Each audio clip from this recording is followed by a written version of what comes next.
પોરબંદર એ જેઠવા રાજપૂત સમાજની રાજધાની ગણાય છે। તે પહેલા બરડા ડુંગરમાં આવેલ કુંબલી રાજપૂત સમાજની રાજધાની તરીકે સ્થાપિત હતું, જ્યાં તેમના કુળદેવી વિંધ્યવાસિની માતાજીનું સ્થાન આવેલું છે। ત્યારે આજે માતાજીના જન્મોત્સવ નિમિત્તે અનેક ધાર્મિક કાર્યક્રમો યોજાયા હતા।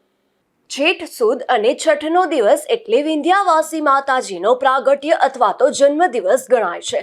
ત્યારે બરડા ડુંગરની ગોદમાં આવેલ કુંબલી ગામ ખાતે જેઠવા રાજપૂત સમાજના કુળદેવી વિંધ્યાવાસી માતાજી બિરાજે છે। આ પ્રાગટ્ય દિન નિમિત્તે અહીં દર વર્ષે જેઠવા રાજપૂત સમાજ દ્વારા ધાર્મિક કાર્યક્રમોનું આયોજન થાય છે, જેમાં આજે પણ માતાજીના યજ્ઞ અને મહાપ્રસાદી સહિતના ધાર્મિક કાર્યક્રમો યોજાયા હતા। આ કાર્યક્રમમાં રાજપૂત સમાજ પોરબંદર પ્રમુખ રાજભા જેઠવા સહિતના અગ્રણીઓ પણ ખાસ ઉપસ્થિત રહ્યા હતા। તો યજ્ઞ અને મહાપ્રસાદી સહિતના કાર્યક્રમોમાં તમામ જેઠવા રાજપૂત સમાજના લોકો પણ મોટી સંખ્યામાં સહભાગી બન્યા હતા।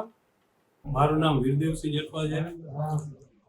જેઠવા રાજપૂત વંશના કુળદેવી મહામાયા શ્રી વિંધ્યવાસી માતાજીની આજે જયંતિ છે, એનો જન્મોત્સવ છે અને આ નિમિત્તે જેઠ સુદ છઠ ના રોજ દર વર્ષે જેઠવા રાજપૂતના તમામ ગામો અને ભાયતો સૌ સાથે ભેગા મળી અને ધામધૂમપૂર્વક આ જન્મોત્સવને અમે ઉજવીએ છીએ।